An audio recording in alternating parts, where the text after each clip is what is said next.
खिलाफ 4 तरीके से कानूनी कार्रवाई कर सकते हैं।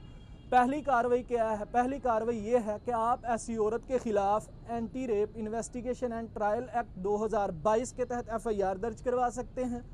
दूसरी ये है कि आप 182 पाकिस्तान पीनल कोड के सेक्शन 182 के तहत इसके खिलाफ कार्रवाई कर सकते हैं। अब 182 क्या है? 182 ये है कि अगर कोई शख्स किसी सरकारी अफीसर को किसी दूसरे शख्स के मुतालिक झूठी इतला देता है कि इसने ये जुर्म किया है, तो वो उस शख्स की नीयत ये है कि वो दूसरे शख्स की इज्जत को ख़राब करे, शोहरत को ख़राब करे, उसकी नेक नामी को नुकसान पहुँचाए, उसको माली तौर पर नुकसान पहुँचाए, तो ऐसे शख्स के खिलाफ 182 के तहत कार्रवाई की जा सकती है। अब 182 की सज़ा क्या है?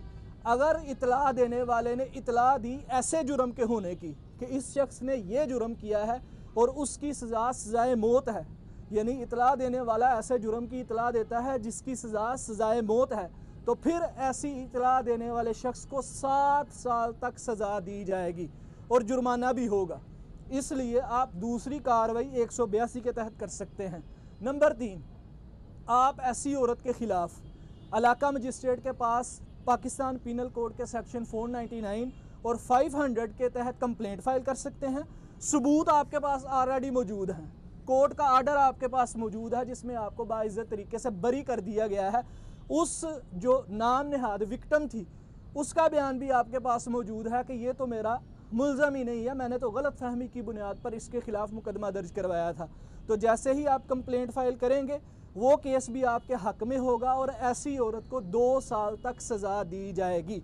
नंबर 4, सबसे अहम ये है कि आप सिविल कोर्ट में डेफेमेशन का केस फाइल कर सकते हैं।